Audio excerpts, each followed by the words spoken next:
How's it going?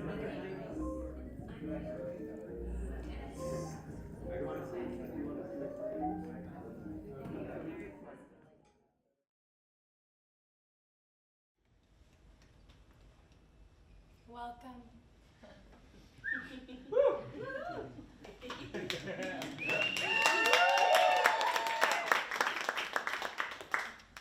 You either become exactly what you've come from, or you become something very different.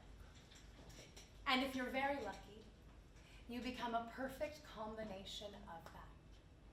So I didn't go out to eat much at restaurants when I was a kid, but I am one of New York City's great waitresses. Really,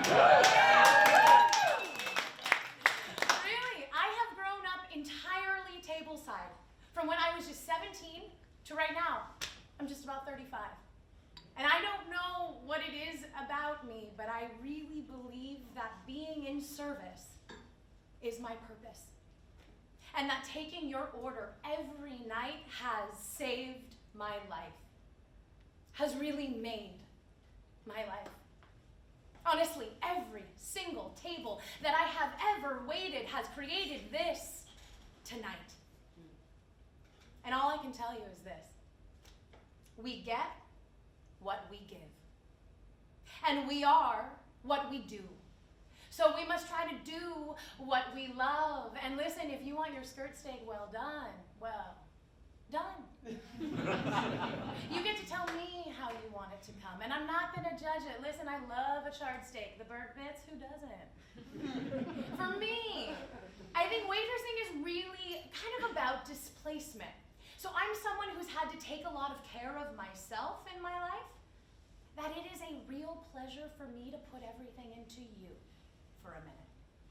You know, a lot of people can't even do that, and I look forward to it. Hi! Hey, good to see you. Nice to see you. Guys, we haven't been here in a while. I haven't seen you. You know, I was just thinking about you the other day. It's like I called you in. You did. Can I start you guys off with a little something sparkling? Yes. Life is about relationships. It is. I'm convinced. And there are so many different kinds of relationships, right? There's the one you have with yourself. There's the one you have with others. And then there's what it feels like when you give. And relationships happen to be one of my strengths. I mean, look at all of you guys here tonight. Honestly, I have met you either in New York or I have met you someplace that I've worked. And listen, my relationships are vast, they are varied, but they are valued. And my relationships make me feel very, very taken care of. And in service, it's instant. You come hungry. Hi, we're ready to order. Okay, fantastic. What can I get for you guys? We're thinking of getting this. And then you tell me, and then I just show you all the things I happen to have to help you get it. Oh, you should get the chicken we roasted with rosemary and garlic. I absolutely love it. Life is about relationships.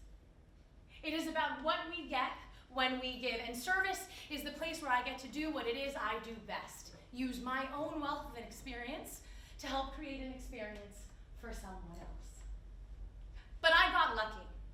You know how, like, people say they moved to New York and you kind of spit them out and chew them out? Not me. So I moved here when I was 17. And I remember I took the blue train, which is what I called it in those days, right after my orientation in college. So I took the A uptown to 72nd Street. And then I crossed the street down towards to Columbus. And I made a left and I passed by the Dakotas. And on my second day in New York, I got my very first job at a restaurant. I walked down 4 little stairs into Alice's Teacup. And I was there to meet a friend of a friend. She just bought this little tea house. And I entered this, and I swear it smelled like hormones and pumpkin scones, and it was just magic in there. And it was a Sunday, so it was starting to get a little bit busy, and I was looking for my friend, and I was like, hey, I'm here to see Lauren. Hey, jump in. Jump in. Jump in. And I remember my very first walk from in front of the counter to behind it. Jump in. Jump in. And I did. And I did. Oh my God, I was immediately hired right there and then as a host at Alice's. And my God, those shifts, they shaped me. I worked brunch on the weekends. Guys, the dishwasher Brunch quit. on the Upper West Side at 8 a.m. every weekend in college. So that means I never once went out on the weekend. restaurant was my education. And honestly, restaurants are where I learn everything from. I still don't go on the weekends. Nothing has changed since then. And that job is where I met all my people, where I met all my best friends. Good job, we got through the rush. That was Guys, awesome. can you split this for me? They gave me 8 cards. Absolutely Nice. not. And nothing has changed since then. The bonds I created with the people I work with are still the strongest bonds I have. Well, except for one. So at that job, I also met my first New York best friend. His name was Dante, and he was this very wild, fantastic, beautiful man. And one day, Dante was late. So much of life is right time, right place, right? Listen, don't be late. Don't be late. Because that day, the manager just wasn't having it, and then all of a sudden, I'm gonna show you how to set the dining room. she handed me this big plastic silverware container, which I remember because I almost dropped it. Literally, my first thought as a waitress was, this job is too much for one person. Okay, wipe the table down, plate, napkin on the right, fork, knife, teacup, done. Got it, sunshine? What?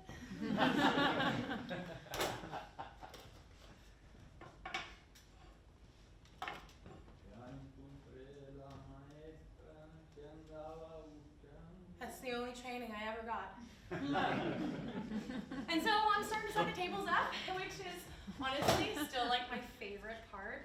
I so love the calm of a restaurant before a storm, right? Where it's just you, the sound of your shoes, maybe the remnants of some Spanish music from behind the kitchen door. And I'm starting to set the tables up, feeling pretty good about myself. Most of the room is almost set. And just then, as if I'd almost forgotten, my best friend walks in, whose shift I was just given. And he's looking at me. And I'm looking at him, and he doesn't say anything. His face just says it for him. And then he walks out. And we never spoke again.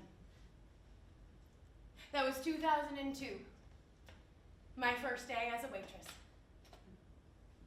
So now let me ask you this. Have I ever been your waitress before? Yeah. I bet I have. Yeah, because since Alice's teacup, it has been job after job after job. So, let me see. I have worked at 1, 2, 3, every single restaurant in New York. Honestly. So after that, it was Bonita, which was the best job I ever had. Then after that, I went to Cook Shop, a real restaurant on 10th Avenue, a little too far of a walk. Then the Mermaid Inn. I was just a hostess there. I really loved the non-responsibility of it. And then, oh my God, Momofuku Sambar. Fuck, I was a rock star. I was 26. I used to wait tables in mini skirts. Then I went to Dirt Candy, this weird 18-seat restaurant, but perfectly suited for me. I was selling dehydrated kale water, but being treated like a goddamn rock star. Mission Chinese was next. Oh my God, that was a job I wanted so bad. But honestly, I just worked there for the dudes. And the food. And then God, opening number 7 in Fort Greene, almost 12 years ago now, before all the gentrification, and being able still today to grab a drink with cats in the neighborhood that I knew back then. And now some of the bad ones. Dover in Brooklyn, that one was awful. And Lilia, yeah, I get it. Pink peppercorn and Mulfaldini. Yeah, let me tell you something. When the chef is a bitch, she makes the food taste shitty. So, that's just to say, Lilia's the worst job I've had, ever. You can tell her. And those are just the restaurants that I remember. No, honestly, sometimes, you guys, I will be out to dinner. It's rare, but it happens. And I'll be out with some friends, more than halfway done with my chicken, and I'll just all of a sudden be like, I used to work. So I call this PTRD, post-traumatic restaurant disorder.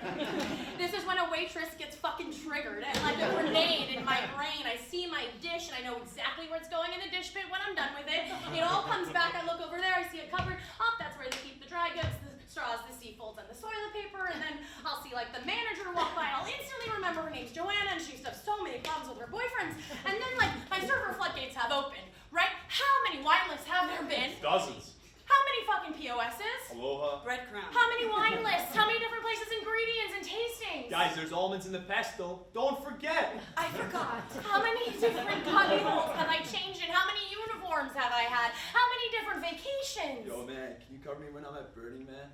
How many different subway stops? How many different neighborhoods have I worked in? West Village. East Village. Fort Greene. Hey, wait, what are the different table numbers and positions? So it goes counterclockwise from the third chair on the left, but you have to be facing from behind and the back. That makes sense. Yeah, and wait, tell me, what are the tables in my section So it's again? easy. Look, it's tables 1 through 5, and then 26, 27, and 38's outside. Oh my God. Honestly, so many places I've worked in, I don't even remember them until I'm halfway done with my chicken. So, I get it, right? I get it. I've had to clear my own table for years. Wipe, and then reset it. I have had to mop all the floors. I have had screaming fights with fucking insane coworkers. I've been asked to get on my hands and knees and look inside of a trash can for a credit card by uptown customers. And I did. I've been accused of stealing on my very first shift by the boss's wife. Count it again. Count it again. Kate, she's such a bitch. I spilled octopus juice in my shoes, been too afraid to tell anyone, just slithered and worked my way through it. I've had to wash all the dishes, and I've been touched without my consent in a walk-in. We all have. We all have. And I've had to keep my hair up, The customer's always right. my head down, and my nails clean while I did it. But I did it. And I do it. And so sometimes I think to myself, what is it about this work? Why do we do it? Because there's an energy to it. For the money. Because I get to imbue so much of myself into it. And it's pure luck that I worked at these restaurants. Honestly, I don't research them. I don't do anything really. I literally roll a J, smoke it, scroll Craigslist, and get super lucky. And I don't know how, but I've somehow now got this monopoly on these successful but super weird restaurants that are also chef and owner run, right? Which is just to say, more than that I've served, I've actually worked for everyone. And I paid attention when I was young to all these chefs, and I took something different from each of them. Then now my own personal style of service is really just a mosaic of all of them. Are you guys open? Does it look like we're open? All right, so I fully accept the premise, right? You walk in, I'm supposed to be at your service, but it's 4:46, so not yet. How ready am I to be open? Everything is about timing. Honestly, all of waitressing is about timing, and it occurs to me, I've been a waitress longer than I've been anything. Come on in, you guys, we're ready for you. Sit anywhere you like. Oh, great, yeah, we'll take This one. every time. I hate the first table of the night, okay? Right? It's the worst. It is. And you, like, know it, too, as you're going over there. You're just always like, oh, fuck, this is going to be so rough. Hey, how are you guys doing? How's it going? All right, listen, I don't actually want to say hi to you, right? It's my job. I have to interrupt. I don't actually care how you guys are doing. Hey, how are you guys doing? We're not ready yet. Okay, well then I'll just... Oh, wait, come back. Oh, I'm sorry, can I offer you Do you something? have any- Well, I'm sorry, can I do you tell have that... Oh, after you. Thank you. Do you have any specials? Yes. Kill them with kindness. But watch this. So yeah, we've got a few specials tonight. First, crispy shrimp.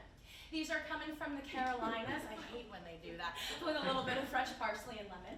And then pasta tonight, we're gonna call that stracci. So Italian rad, we're gonna put Vermont butter, fresh black truffles on top of that. And then tonight we've got 2 vegetables for the table. It's your choice. So we've got broccoli raw or artichokes. And then lastly, we'll come to our signature dish. So every night since we opened here, we'll prepare a whole fish. Tonight's bronzino, and we're gonna salt that, fillet it, finish it with brown butter and lemon. And I have to say, if you happen to be in the mood for fish tonight, there's really nothing better. Let me know if you guys have any questions. Did I get them? What was the first one again? Hey, welcome! Do it again. I'm gonna make it a little bit different. We've got a couple of specials for you. Sometimes when I'm in the mood, I like to make my specials sound like an aria. We've got a few specials for you tonight.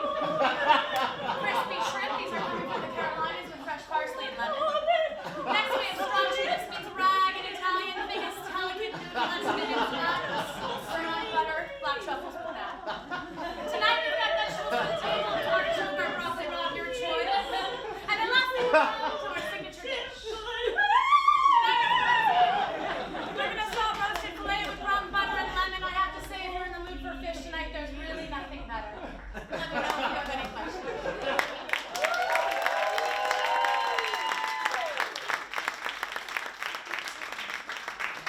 Hey, welcome. We've got a couple specials for you guys tonight. I won't do it again. Don't worry. But I make every time I special a table feel special.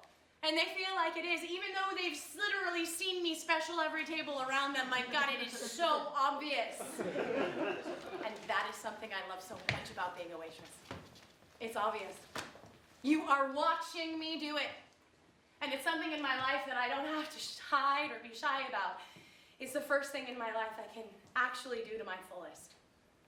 And I love that they're called specials, because what I really want to say is, hey, we've got a few specials for you guys tonight. You should get all of them, really.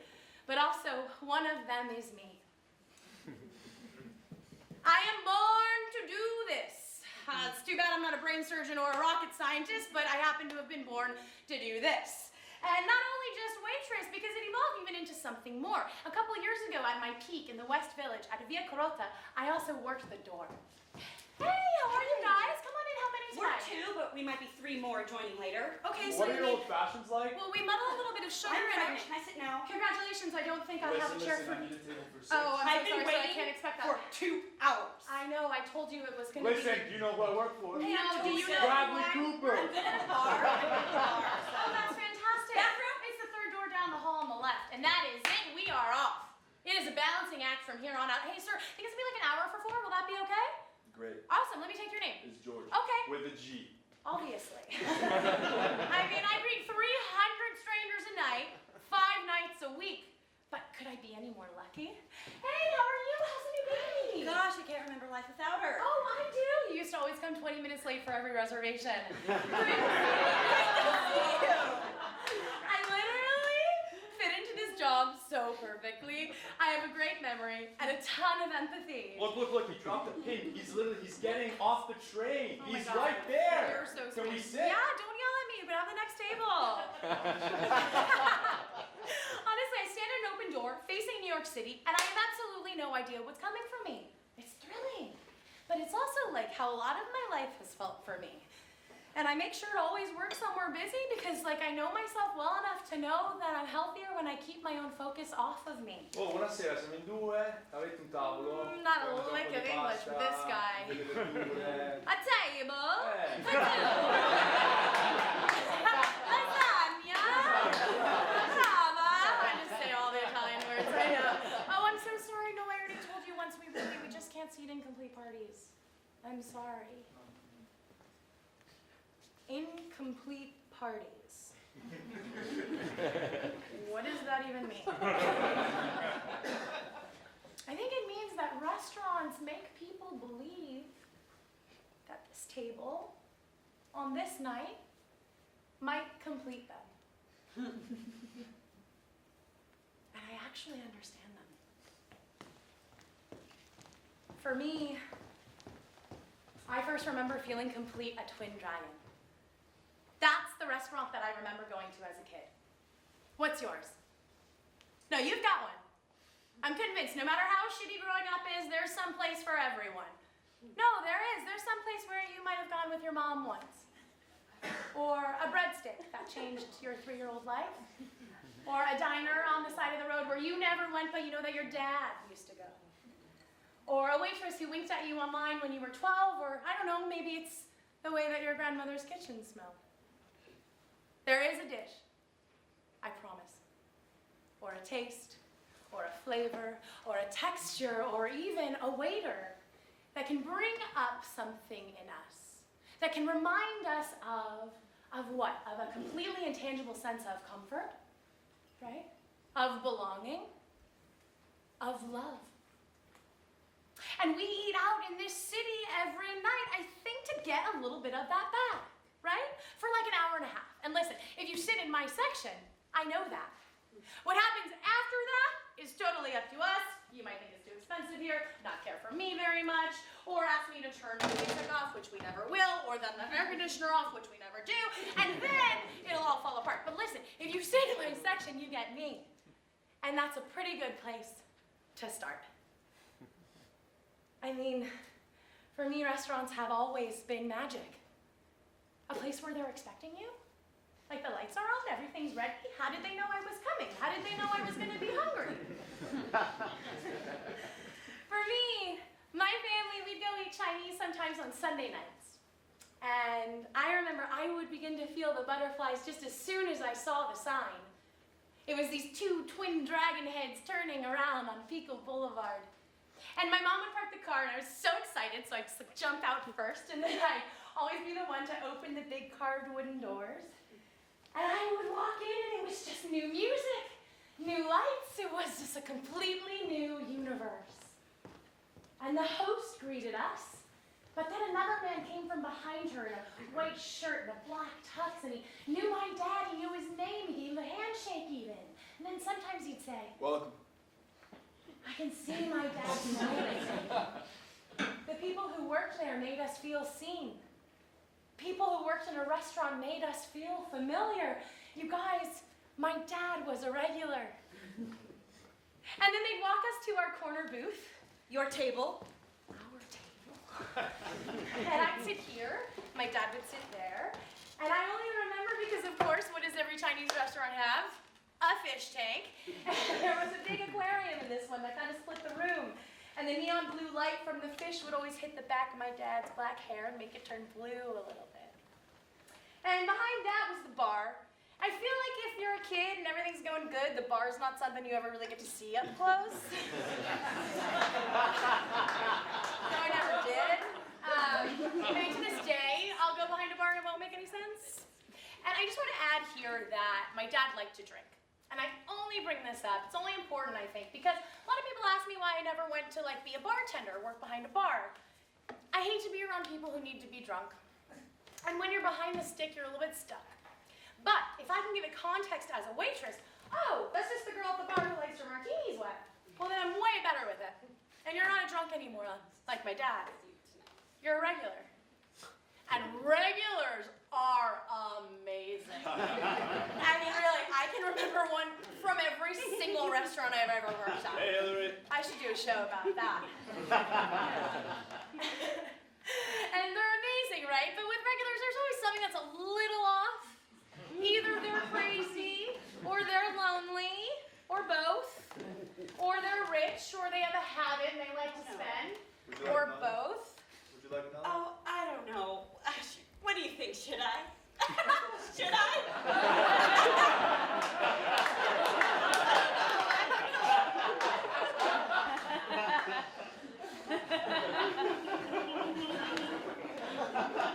And I remember that my dad's drink was a Long Island iced tea.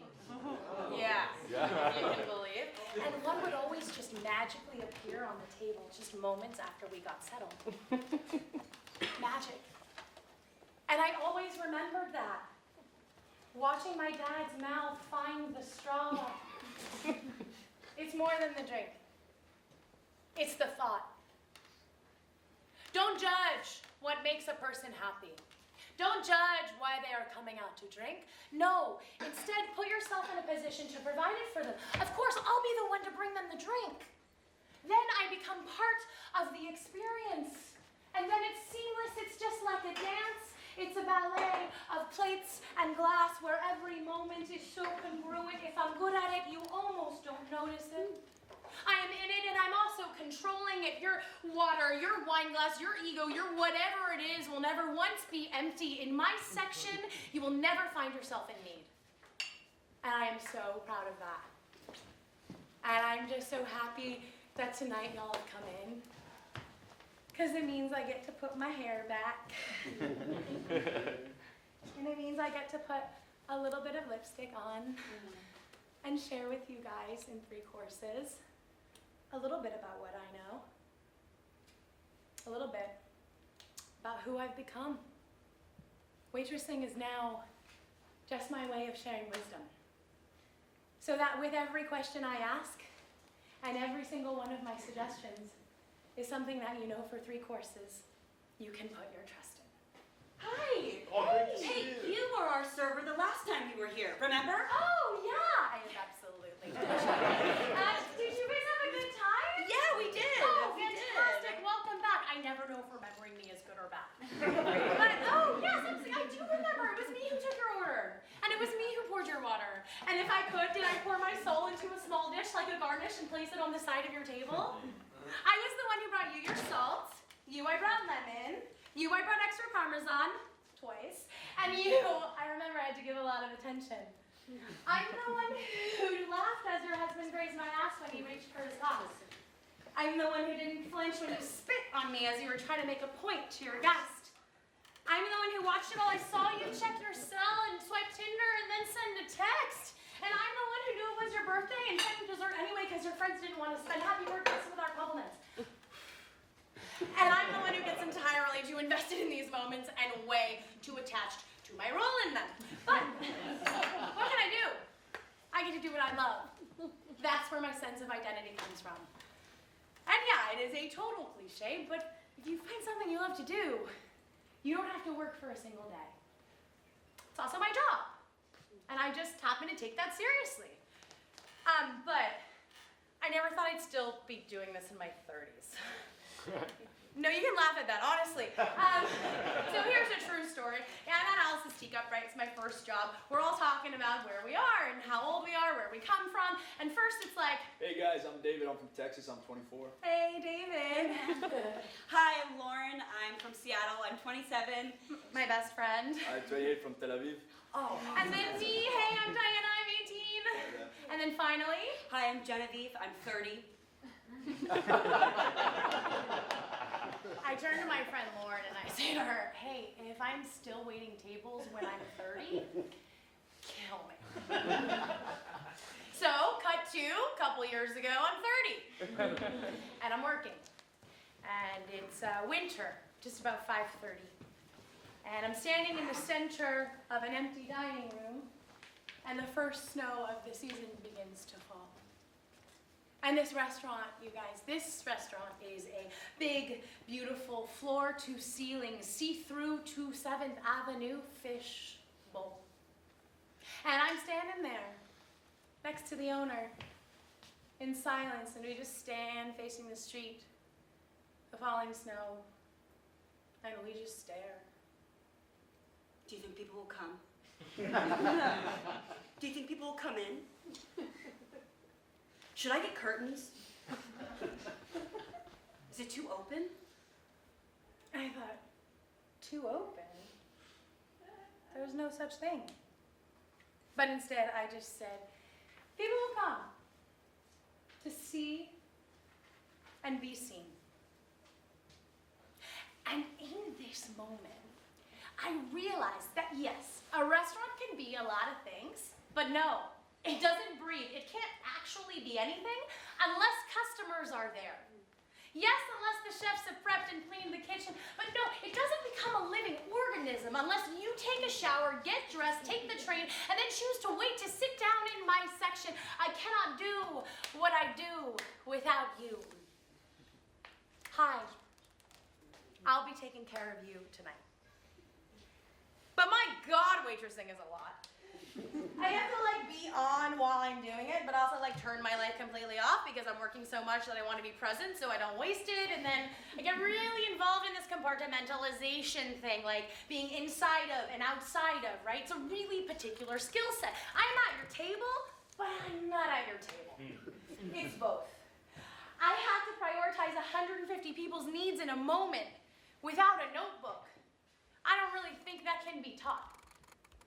I have to command a lot of knowledge with hundreds of people that I have never ever met, right? Who have no idea what cacio e pepe is. So that means every time I say that phrase No tonight, idea what cacio e I'm gonna have to explain it. What is cacio e pepe? Oh, it's a classic Roman pasta dish. and cheese? Oh, yes, I'll get that. I'll get that. And listen, you guys, if you don't know how to pronounce something, Could I please have a glass of Chianti? absolutely. Please, I'll lean right over with excitement.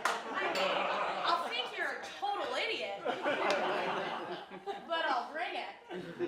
My job is basically personality management.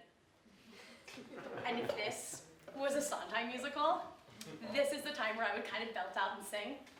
It's only food and drink, right? Right. It's only food and drink. The stakes are not as high as I think. Forks and knives, knives and forks. This isn't my life, it's just my work. It's only food and drink, sir. I'm running around like a surgeon put in a hospital, but I am not saving lives at all. It's only food and drink. And to top it off, Jake Gyllenhaal isn't paying as much attention to me as I think. I serve you ensalada verde 3 times a week. So while he's finishing the hat, I might just be polishing a glass, but somehow all of that's okay with me.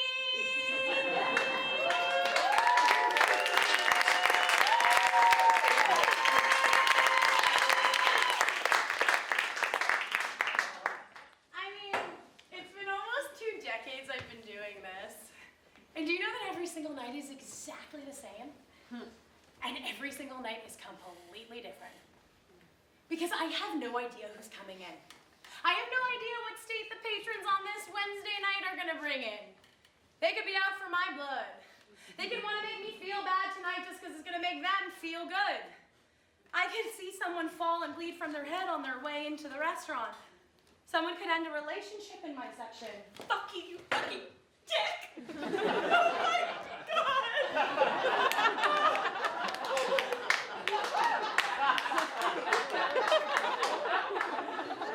A marriage, even. Excuse me, could I have a napkin, please?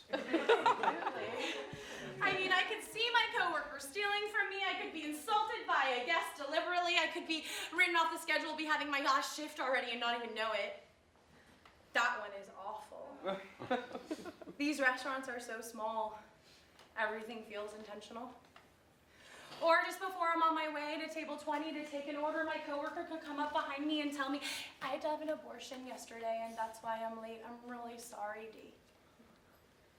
These are all things that have happened to me. Because as servers, we experience so much in private, public, that is usually given privacy.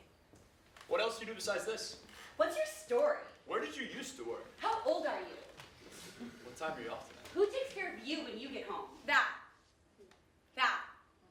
is the hardest question I've ever been asked by a customer. Because if I'm honest, which I'm not, when I get home, I can barely pour myself a glass of water. But on the other hand, I got to be part of Barack Obama having a steak and artichokes with his wife and daughter, so it's a trade-off. Oh my God. It was okay, we had like an hour's notice. Surprisingly, like very little Secret Service. Nobody in the restaurant left, so that was a fucking nightmare. But you could see them through like a sliver in the hallway. It was Barack, Michelle, and Malia. They ordered a ribeye medium rare and broccoli and artichokes, and he drinks a dirty martini, up, dry, 3 olives, vodka. So whenever I do get down, I think about that, and I think of this fantastic Woody Allen line. So, it's from Deconstructing Harry, and he's with a prostitute, and he goes to her, so, how'd you get into this sort of thing? She goes, sure beats the hell out of waitressing. Oh my God, I actually think about that, because I have the job that nobody wants to have. And I don't know what it is about me, but I kind of see that as an advantage. I'm very good at making the best out of what I'm given. But I do have a fully running monologue in my head through every shift that constantly repeats, D, if you don't write about it, it's not gonna be worth it. Write about this, you gotta write about, I wanna write about all of us, but I am so tired when I get home. Like, I'm so tired from hours of working on a floor that when I get home, I don't wanna write about it anymore. Yeah, so much happens, but I take my apron off and I just forget it. No, so the other night I was working at the wine bar, and this guy goes, Oh my God. so what's the difference between the meat and cheese plate and the cheese plate? And I just was like, oh my God, how do I not sound like an asshole? Well, one has meat and cheese, and the other one it's just the cheese. Great. So, you know, that's it. What would you do? Oh my God, I don't know, I what would have I'm done saying? exactly that. People are fucking chill. I know. So I apron, all of a sudden, grown-ass men have to take total care of them. Honestly, like lately, I've been having a little trouble finding the balance. You too? Yeah. You'd think after all these years of doing this, I'd have gotten into it. Figured out how to like wait tables, be a good person, eat right, exercise, and maybe even date someone. Maybe have a romantic relationship. That's too many. No. I haven't mastered that. Honestly, it takes so much discipline. I just feel like as waitresses, there's like so much going on in every moment. Okay, so last night we're on this couch. Yeah. You know how I love to have a good orgasm before work. Absolutely. So I just said to him, I was just like, tell me if the hammer's coming, okay? I will. I was just like, I'll be right with you. Bye, in just a minute. I'm like in a relationship. Oh my God, what did he say? Wait, the guy was she was super cute. I can't even handle that. I can't. Okay? Okay, my God. Alright, so do you know what he says? Do you know what he says to me? He goes, What did he say? we're in something. Oh my God. No, don't touch me, Alex. Can you? Okay, so Clary's calling me right now. Oh, get it. What the fuck? You I can't should pick get up. He knows I'm working. Why is he calling me right now? Can you watch my? Okay, Yes. watch my. I'd like to speak to a manager. Oh, God. So I know this type, right? There are only two types of people in the world: those who Like to speak to a manager? and those who don't. Which one are you? No, honestly, you guys, raise your hand if you've ever asked to speak to a manager before. Oh, I bet you guys. Come on. Okay, I'll go get her. And, excuse me, Yeah? what's your name? Oh, I'm Jennifer. That's my alter ego for when anyone psycho ever asks me my name. I'm not gonna say Diana, you obviously have a problem with me. Oh my God, you guys, this was happening so much that one time my boss then came up to me and she was like, Does someone named Jennifer? she was like getting so many complaints about me, so I had to tell her. Sometimes when people are mad at me, I tell them my name's Jennifer. No, I don't blame you. You don't have to give your name to anyone. Really? Good, because I don't. Honestly, it's a law for me to give away my name. Do you know that almost every single table asks me for it? What's your name? What's your name? What's your name? Hey, what's your name? What's your name? Honestly, I don't think that is okay. Okay? Because as a waitress, my name is the only thing not already on display. And it is a lot for me to give that away. To what? Some person who's sitting, maybe having a bad day, maybe something about this experience or me kind of rubs them the wrong way, and they could just make one complaint. What's your name? One complaint with my name in it, and that's all it would take for me to lose my job. We don't have any job security in my industry. Even if you think you did. I did. We're wrong. We don't. Every single Can I minute talk to you for a second? that I am working, I am aware that anything could happen. And when it does, when something actually makes it to the higher ups, it's never anything that mattered. But it still directly affects my future. Does that happen in other careers? Where your life trajectory is affected by a hungry stranger? Does it happen if you're a doctor or a painter or an engineer where suddenly there you are looking for a new job knowing that it is not about how good you are? Guys, I'm not on the schedule next week. It's about a lot of things, but it's never about how good you are. Lately, I've been thinking a lot about validation. This idea of it, like, do I need it? Like, I'm in my 30s. Do I really need someone to say to me when I come to work, thanks for coming in, Dee, you're appreciated, great job. Like, do I need that? No, I don't think that's what it is. I think I like a little bit of company when I'm in the trenches. It's the camaraderie of this work. It's the camaraderie that does it for me. It's enough for me. The people I have worked with have become the stuff of me. Paul, Claire, TJ, V, Tammy, Adam, Ken, Jody. And with all of that running through my head, I also have to somehow stand in a place with a lot of confidence and then say to someone directly, it's gonna be about a 2.5-hour wait, is that gonna be okay? What I really want to say is, hey, listen, take a minute, look inside yourself. Do you have that kind of patience? Because that's a realistic estimate. I can't have you having a couple Negronis and then 45 minutes treating us all like shit. We know we're just the help. No, we know that. We're also your waiters, and we've been put in charge of curating your experience. That is the deal. So when you walk in, you gotta deal with that. We have access to anything we need to get you to leave happy. Really, short of touching you, there's nothing I can't do. I can split a cocktail for you. I can even split a soup. I can bring you out a taste. I can pour you half a glass. I can bring you anything that I want. I can void it. I can bring out another, or I can take it completely off. I can do anything that I want as long as it's in the diner's best interest. I am giving of myself in order to give someone else an experience. And you don't know how rare that is. You guys, the last restaurant I worked at didn't have enough forks. Guys, you have a fork? I can't find a fork anywhere.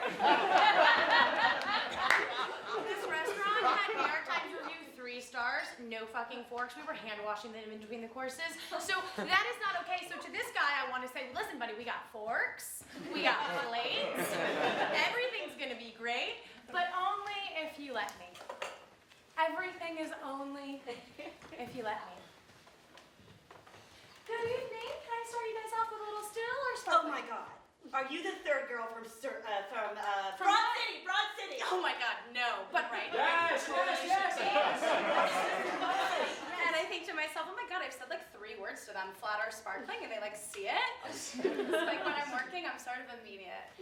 So every night we've got a couple of off-menu Are you dishes. an actress? Yes. Where are I'm you gonna from? be the next. Where are you from? Oh my God, they always guess that. Let's see what Wait, it's gonna say. let me guess. Yeah, I'm really good at this. They're never gonna guess. The Midwest. Yes. I'm from LA, but they always guess that. I have no idea why. I just take it as a compliment that that night the table thinks I'm super nice. Do you have any recommendations? Recommendations? Yeah. What do you recommend? I hate when people ask me that.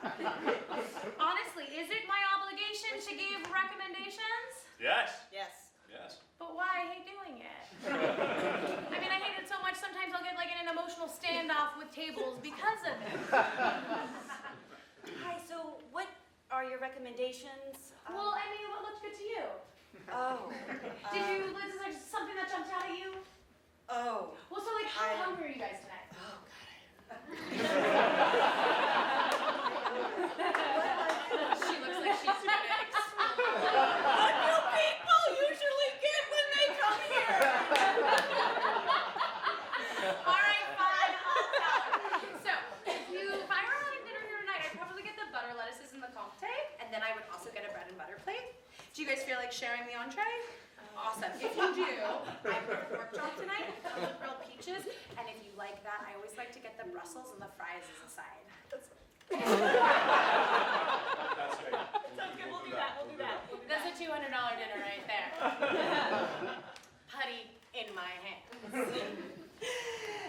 And then sometimes, Excuse me. oh, this is an example of one of my biggest pet peeves. Wait to sit down before you order anything. I have people like with their jackets and their coats still on next to their table saying to me, Could I have some water? I'm gonna tell you what I say to those people.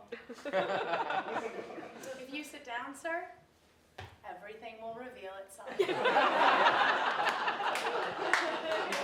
And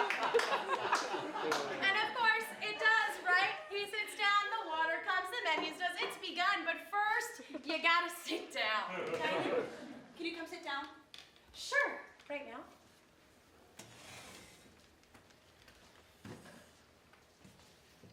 It's good, it's busy. Mm-hmm. Really? Oh. No, I didn't. And then tomorrow night, do you think you'll need me? Really? Okay. That's how it happens. We get fired for no reason all the time. But for the first time, I didn't ask why. But why? Because I thought I had found a job that could be my home. I thought for the first time in my life I had found some place that I fit. But I didn't.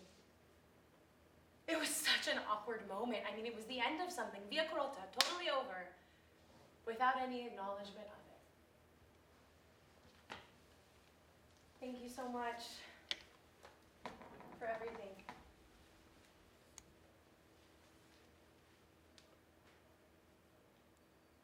Firing is a quiet, sticky thing. You work so hard for someone, and then in the very next moment, you don't work for them anymore. I mean, my God, I was shocked. But something in me had grown up because I just walked right out of the restaurant.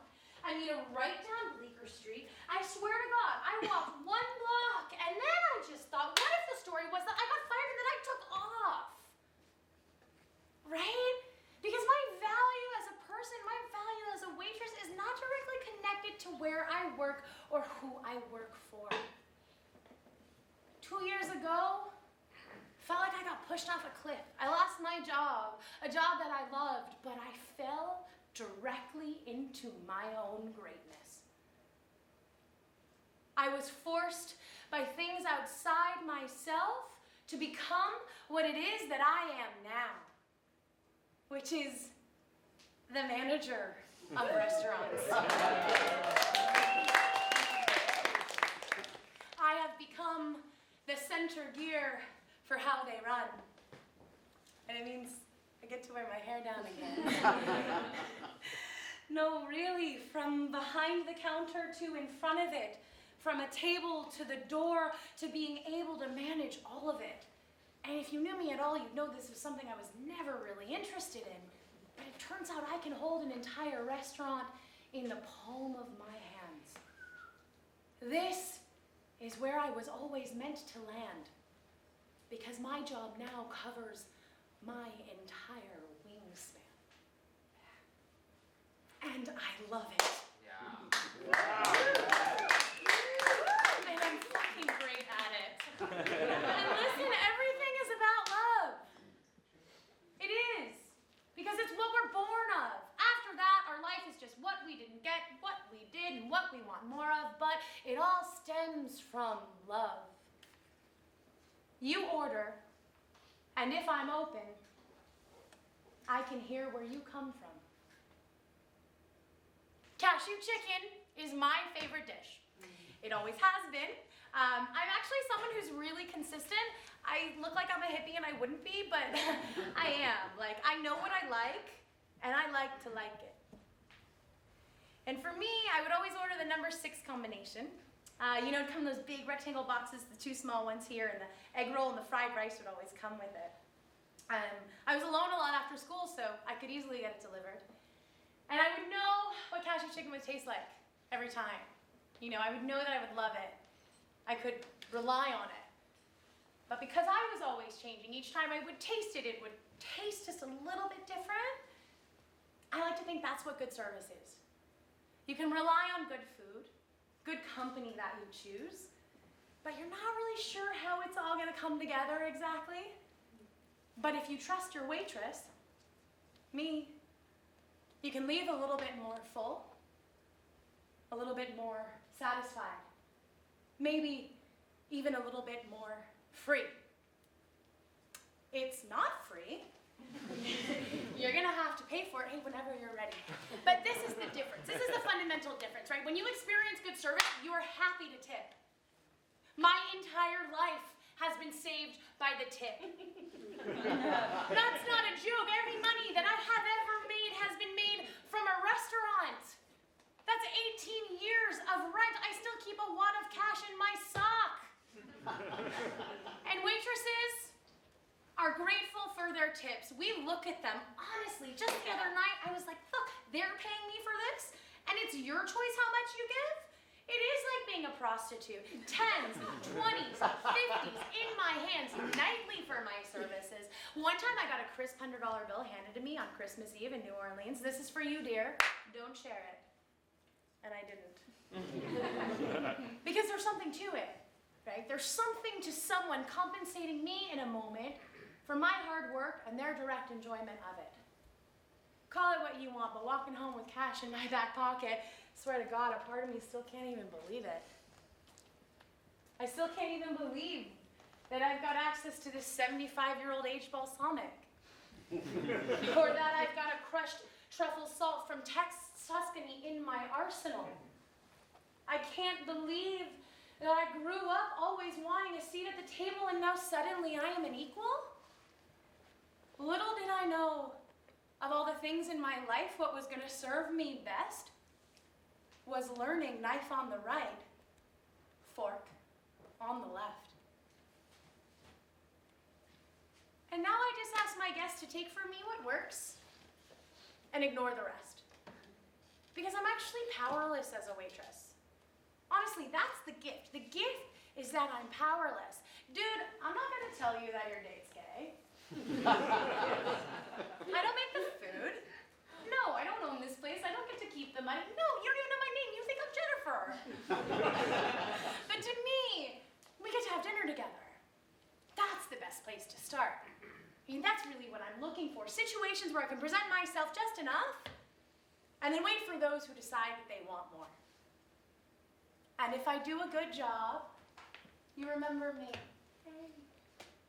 And if I do a good job, you don't remember me. I treat everyone differently. I don't give the same service to anyone. And then after a while, you might be a solo diner, ask to hear about the specials because everyone else around you has. You've been left alone enough to get interested again. And I'll come up to you and I'll say, hey, so do you want to try the special anchovy dish? Yes? Oh, good, you should with that Prosecco. It's going to be so delicious. And it is. And you will let it make your day. And then you will find yourself in such a different place than you walked in. I mean, that is what we've shared. And that has happened with people in this audience. I have brought you something and it has lifted your spirits. And you might want to catch me before you leave and mention it, but I'm really bad at receiving that kind of shit, so I'll suddenly seem to be really busy. And I'll just make sure that you leave it in your tip. And then the doubt will come in. You'll think oh, this moment wasn't really as big as she wanted to think it was. I'm a waitress after all. I work on tips. I'm just doing my job. And then out of nowhere, I'll just suddenly appear at the door just as you're walking out. Hey, thank you so much for coming in. Thank you so much. This was really great. And you'll feel like it was real again. Hey, enjoy the rest of your day. Hey, what's your name? And that's the moment of change. What's my name? What nomenclature makes my nature unique? Me? I'm Dee. Being in service has never been so easy. And I tell you what, it's serving me. But it doesn't always go like this.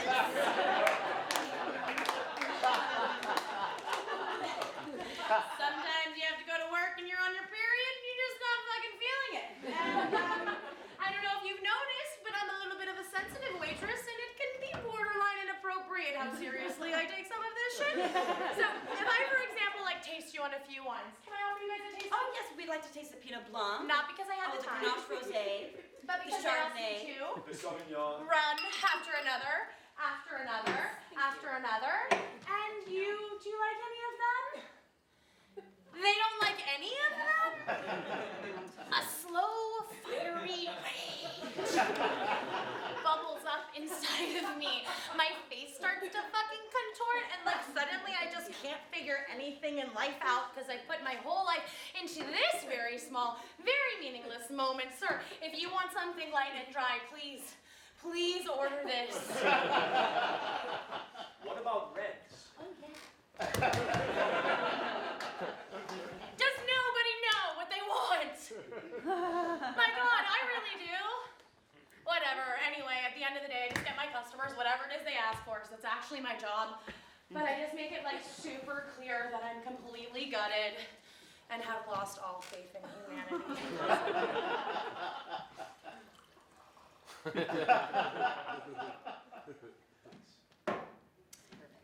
I would say that that's my biggest weakness. I am absolutely not perfect, and I can be a real bitch. And sometimes I wear my emotions on my face, or with what I say. Hey, can you clear table 3, please?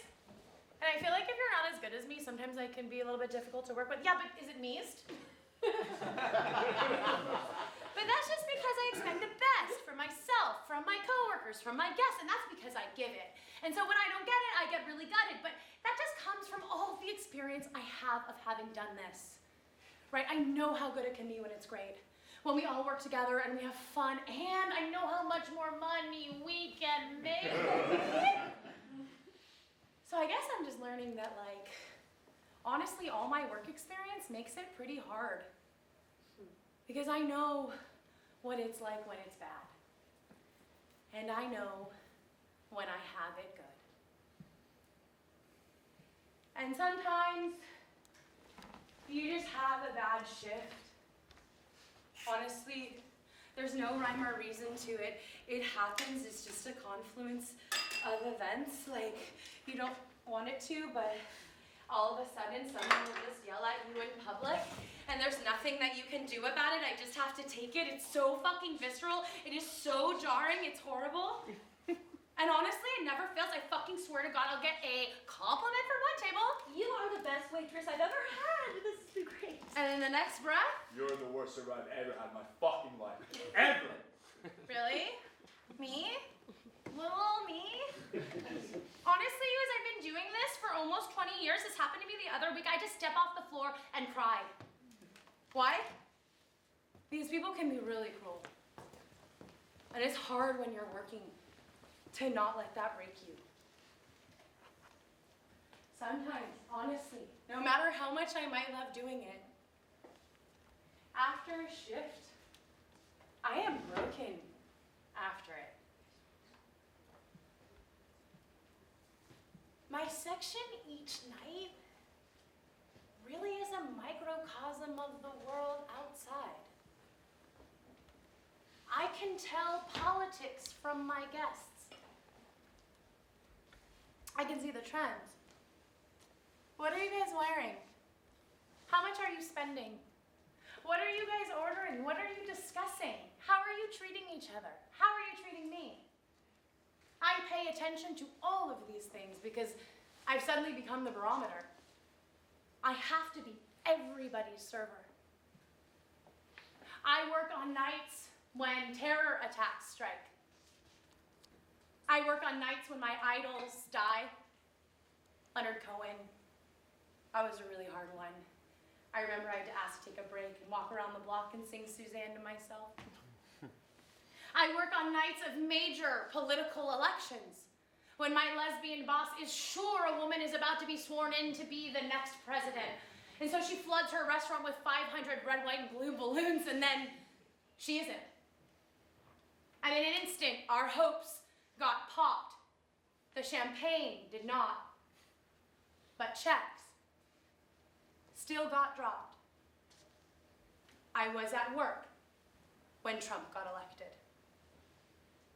Or the next day after Christine Ford told her story about the Brett Kavanaugh nominations. That was a really hard one. I remember it being really hard to go to work. We were not who we are that night. We were just 4 triggered women on a dining room floor, and I remember it being really hard to go up to men that night and clear their plates and look them in the eyes and pour. Things are happening in the world that were not happening before. And they are leaking onto my dining room floor. So my question in 2019 has become, what am I still in service for?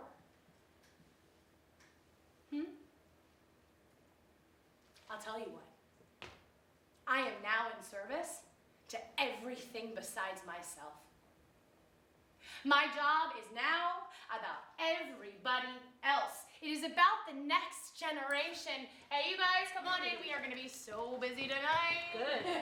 Honestly, are there even still going to be restaurants? Or will there just be robots? What's going to happen to the waitresses? No, I'm being serious. I am now creating a culture.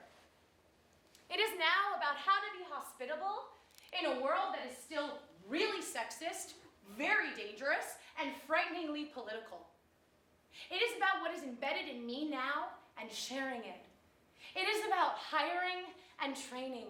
It is about tasting and education. It is about finding special people who are also hardworking and telling them how good they are and how good they have it and what it was like when I did it.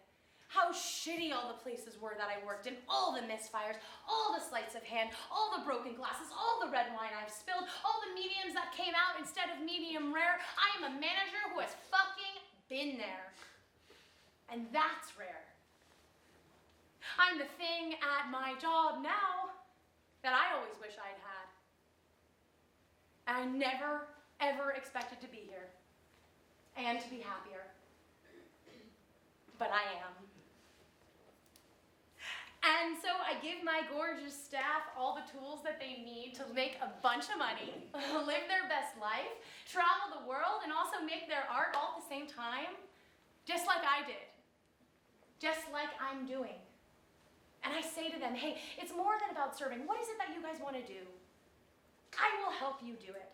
And I will be there with you every night, whether on the floor or in spirit. Because we must do what we love. And so when you come to the restaurants I work in now, you can see what I touch. And you can see how much restaurants have touched me. And you can see that through my team.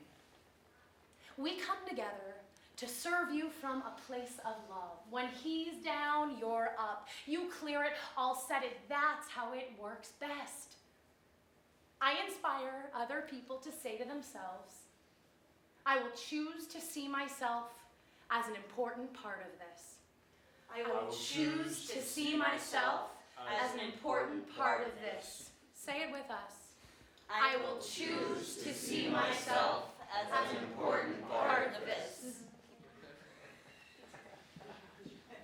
So you guys, honestly, the only advice that I have to give, the only thing that you have to ever remember is that the night will end. It will. The night will be over. Espresso will be drunk. Dessert will be ordered. The kitchen will close. Drinks will drop, and then the lights will come up. And the front door will lock. You'll start to count your money. And then there will be napkins to fold. There will always, always still be napkins to fold. Tips to be distributed. And glasses still to be polished. And maybe the thought somewhere that your job is really only as good as the people that you work with. And somewhere in this side work, you will acknowledge your own work. And I can only say that because this is my life's work. You guys, how many people are here tonight because I've served you before? Make some fucking noise. It's more than a meal. It's real. It's about connectedness. What do we each bring to every moment? I am my Father's daughter. And that is what I am when I come to your table. And I say to my girls, at 5 o'clock when we start work, I say, the better you know yourself, the better the night goes. Learn to love yourself first, and then you'll be able to love your guests in a way that is unconditional. And I can tell them that because I know firsthand how hard that can be to find for some people. And God, how I love to take an order. It's really my sweet spot. I so love to listen to you tell me what you want. You guys have made such good choices. Honestly, every single one of those dishes you're eating tonight is gonna be so delicious. All right, so I think we're gonna start you guys off with the tartare, the chicken liver, and the fabas. You mentioned you wanted a salad too. Honestly, you ordered perfectly. I think you have just enough food. But after that, I might bring the raw artichokes. They're really crunchy and bright, so in between on their own, they'll be super nice. And then you and him are each gonna have your own brick chicken. And you mentioned you were gonna try the salmon. Can we do that medium? Awesome. And then you, I've got a hot mint tea coming. Do you take honey? No? Yes? No? And you, we've got vodka, soda, lime. Can we do Tito's? And you, I'm gonna bring a taste of our al barino. So much of life is about in which section you get sat. And I am just so grateful that many of you here tonight have sat in my section before. This is my way to honor our time together. And if you haven't yet, do come in for dinner. Because much like me, my section now has grown bigger. I'm at a place in my life where I can offer you more care. I cover every inch of the restaurant now. I do at my tables what I saw done for me as a little girl. And the way that I get to give that back now, as an adult, comes just in the form of a dessert. That's all I've got. But that's what I've got. So I'm gonna send it over, just like they did to my father. Something you didn't know you wanted yet will just appear. You'll only just have to say yes to it. And knowing me, it'll be, I don't know, sorbet, most likely. Because it's like cheap and free and really easy to draw. At a restaurant, when you're getting a gift, it's like really important not to overcomplicate it. And also in life, make sure what you have is easy to give. And I think to myself, this is really what I do best. Add a little something to somebody else's life if I can. Something that can absolutely be for everyone, and I don't need anything back. It's just a little something that I can offer out so that you might walk out with a little more hope and a good taste in your mouth. My customers are the best part of my life. You guys, I get to talk to people I could have gone my whole life without ever meeting. I get to see their faces when they're hungry. I get to meet their families. Oh my God, I get to see what they're like while they're waiting. That is some intimate. I get to stare from across the room if I want. I get to look directly at someone I almost never met. And I always just end up asking if they'd care for something to drink. But for a split second, I know that I could ask them anything.